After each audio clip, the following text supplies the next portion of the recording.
Ардактуу теле көрүүчүлөр, бизде кайрадан дагы бир кадырлуу коногубуз бар. Келиңиздер анда эмесе сиздер менен тааныштырып өтсөм. Мээрим бийчилер тобунун жетекчиси Мээрим Байсалбаева. Саламатсызбы? Саламатсызбы, кош келиңиз. Рахмат. Маанайыңыз жакшыбы? Жакшы, рахмат. Биздин бийчилер тобун жетектеген Мээрим өзүңүз тууралуу маалымат берип өтпөйсүзбү? Мен Байсалбаева Мээрим Калыбековна, азыр 18 жаштамын. 18 жаштасыз. 18 жашта болсоңуз дагы азыр бий тобун жетектеп отурасыз. Жетектеп отурам. Юридикалык академиясында окуйм, 1-курста, башкаруу жана укук факультетинде. Өз шаарым Кара Балтада төрөлгөм, ошол жерден өсүп, кичинекей жашыман баштап бийлеп баштагам. Азырынча Бишкекте окуп жатсам да, Кара Балтага барып иштеп жүрөм. Жумушумду таштабай, кыздар менен өнүгүп, өсүп жүрөбүз. Ошондо канча жашыңыздан баштап бийлейсиз? 6 жашыман баштап бийлеп баштагам. Азаматсыз. Албетте, кандай таризде бул ушундай ийгиликтерге жетиштиңиз? 18 жашыңызда жетекчи болуп турсаңыз, демек буга көп эмгек кеткен го? Буга аябай көп эмгек кетти.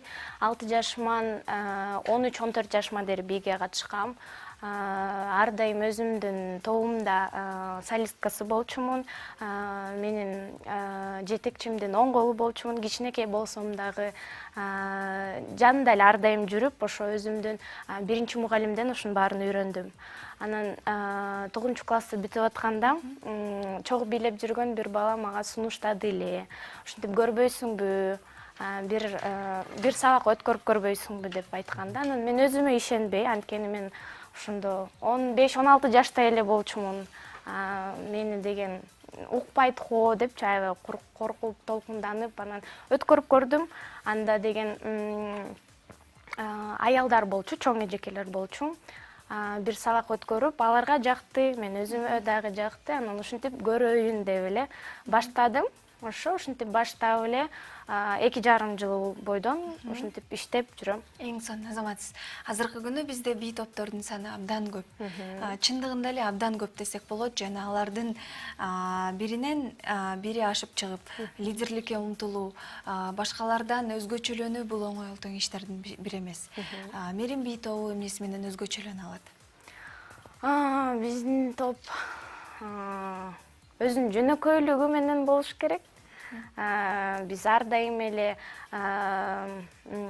өсүүгө эле, өнүгүүгө каалайбыз. Ар дайым ар кандай мастер-класстарды, ар кандай конкурс, фестивалдарды өткөрбөйбүз. Өзүбүздүн уровенибизди көтөрөлү деп эле каалап жүрөбүз. Ошол менен өзгөрүлөт болуш керек. Биз абдан жөнөкөйбүз. Эң сонун ушул бий постановкаларын, хореографиясын ким карайт? Өзүм, баарын өзүм. Өзүм хореографияны коем, постановкаларын баарын өзүм коем. Кыздардын формаларын биздин өз тикмечибиз бар. Тикмечибиз менен сүйлөшөбүз.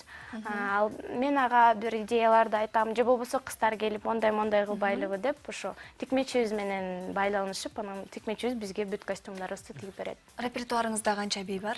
Репертуарыбызда 10дон ашык бийлерибиз бар. Эң сонун, мына ушул бийлерди тандоодо сиздерге ким жардам берет? Эч ким жардам бербейт, өзүм эле отуруп эле фантазиям иштеп кетет, туруп эле мондай кылыш керек экен деп эле өзү эле жаралат. Негизи эле ушул репертуарыңыздарда кандай бийлер басымдуу, жана ошондой эле сиздер кандай бийлерди жаратып азыркы учурда иштеп жатасыздар? Бүт стилдеги бийлер бар, восток бийси бар, заманбап түрүндө аябай көп бийлерибиз бар, жана албетте кыргыз бийлери, орус иши бүт народный немелер, элдик бийлер. Сиздин топко келген кыздарга кандайдыр бир чектөөлөр коюлабы? Бир күндө канча убакыт бийге көңүл бурушат? Анткени кандайдыр бир көрсөткүчкө жетиш үчүн дисциплина абдан маанилүү нерсе. Бизде сабактарыбыз бир жумада 3 жолу болот, 1 сааттан. Бирок жакында бир конкурс, фестиваль болсо, биз аябай эртеден кечке дейри дайынданып, ошол залдан эле чыкпайбыз. Чектөөлөр? Мисалы, турмушка чыкпайсың, же болбосо тырмагың кызыл кылып боебойсуң, чачыңды көк кылып боебойсуң дегендей. Жок, андай немелерди койбойм. өз каалагандай эле кийинишет, боюнушат аларгачы. Эң сонун рахмат сизге ыраазычылыгыбызды билдиребиз. Кудайым буйруса алдыңкы мүнөттө азыр сиздер дайындаган бийди өз көзүбүз менен көрө алат экенбиз.